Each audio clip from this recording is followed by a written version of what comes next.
By the end of this video, you're going to know exactly how to create a Facebook event from a smartphone, as well as some best practices to keep in mind as you go. All right, let's get into it.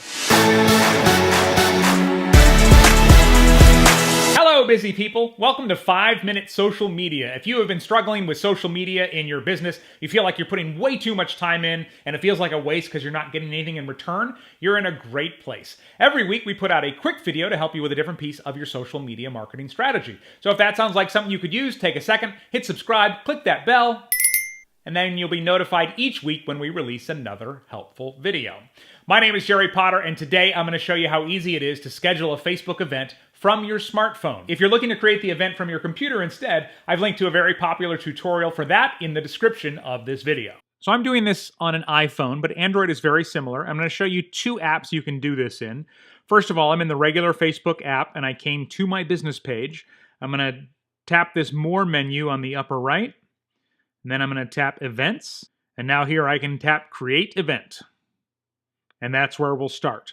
The other thing you can do is use the Facebook Page Manager app. And if you're not familiar, this one is perfect for managing business pages all in one place. So in this app, you can see right underneath where it says Watch Video, that's my call to action button.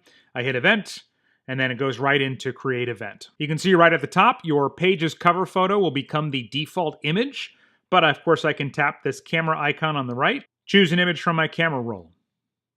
By the way, your event photo is going to be 1920 pixels by 1080 pixels. So basically a widescreen photo. So anything you take with your phone that's taken in landscape should fit pretty well. Now I want you to avoid the temptation to put an image in with a bunch of text.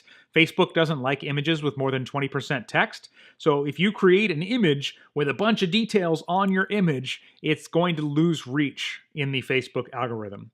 When you choose your title, make sure to keep it as short as you can and leave the most important part at the front.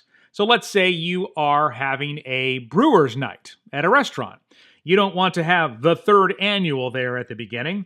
Just skip right to brewer's night, and then if you want to, in parentheses, you could have third annual. So since this is my page, let's go ahead and put in Social Media Masterclass. So right under Host, you're going to tap that to choose the date.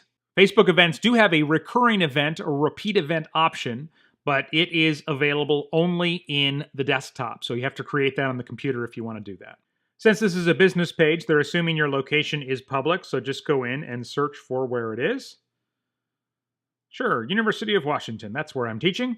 And then people will be able to click on that in your event. Then you can add details. This is where your description about the event is going to be. When this comes up in someone's feed, they're only going to see 1 or 2 lines to start. So again, similar to when we did the title, don't waste a bunch of time in the description on fluff. In fact, I would write 2 quick lines and assume those are the only 2 people will see. Then you can come back and give it more. So put the most important part first there in the description. Below that, you're going to select a category because this may help you get more reach by showing up in similar events. So you can see there's quite a few choices there, and if nothing works, you can always say Other. Then you can select keywords if it makes sense, but unfortunately they have to be keywords that already exist.